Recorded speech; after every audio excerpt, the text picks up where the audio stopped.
Pete Andresen with Andresen Associates. I'm the owner and the money manager here.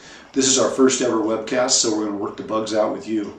I wanted to talk about something that's really important, and that is that the world is changing.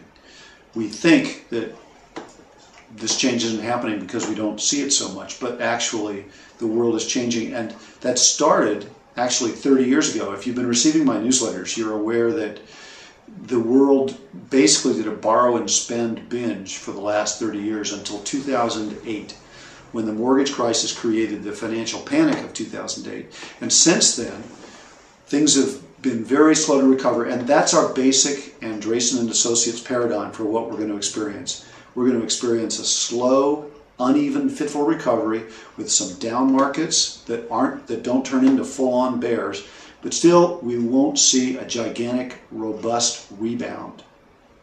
One graph should help you see some of the reasons why. Here it is. If you look at it, you can see that historical long-term unemployment, it's what percentage of the unemployed were out of work for more than a year. Why is this important? Because it indicates how much of the job loss is permanent, and it indicates tremendously what's going to happen with consumer spending. As you can see, in the 1971 recession, long-term unemployment went up to a peak, the same in 76, the same in the 83-84 region when we fought inflation, the same in the 90s. You can see how long-term unemployment crested during these times, but not very big. And then in 2008, long-term unemployment soars to about 33%, and that's big. Here's why it's big.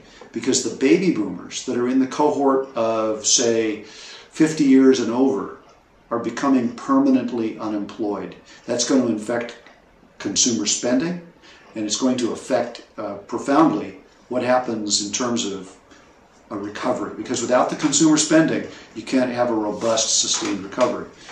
If you look at this, you can see that these baby boomers are losing their jobs to job export overseas and to technology. They're being replaced by machines as corporations try to keep lean and mean. So, this is just one more confirmation of what we've said in the past, that we're going to be experiencing a long, slow, fitful recovery without the big 5% GPA jumps that we saw in past recoveries, and it's going to be relatively jobless. In the end, there'll be a boom.